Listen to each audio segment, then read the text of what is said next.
Oh, welcome back.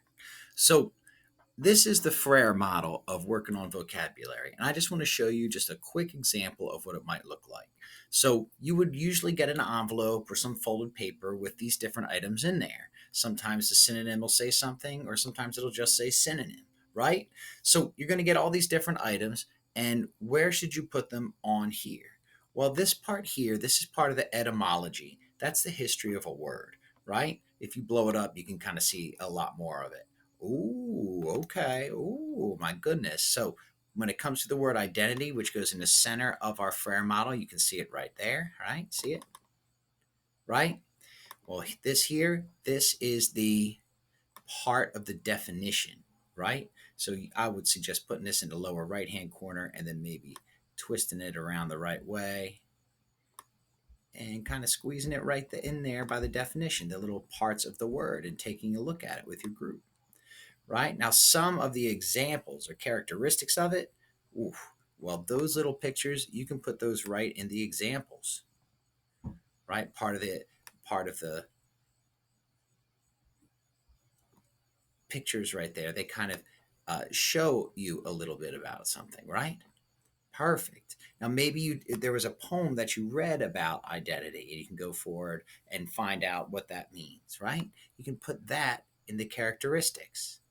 If you find out when you use that word identity, identified the criminal, that can go in characteristics, right?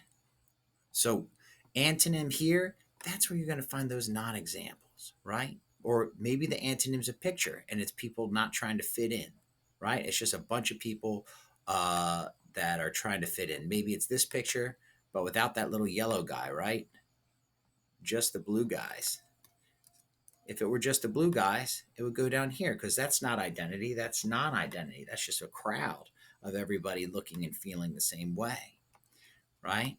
Uh, a character, or I'm sorry, an example of it might be the self, right? That might be a synonym for it. And you can put synonyms right in the examples as well.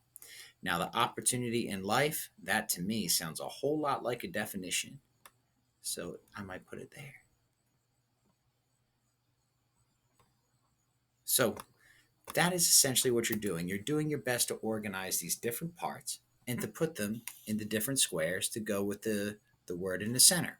Once you've got that, you want to copy it by hand as best you can. You don't have to be an amazing artist. I know for a fact I am not, right? And then this process will lead to this process being done.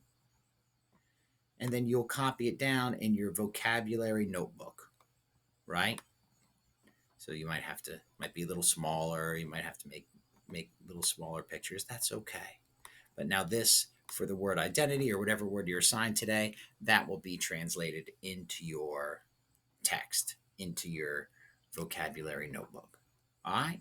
Hope this helps.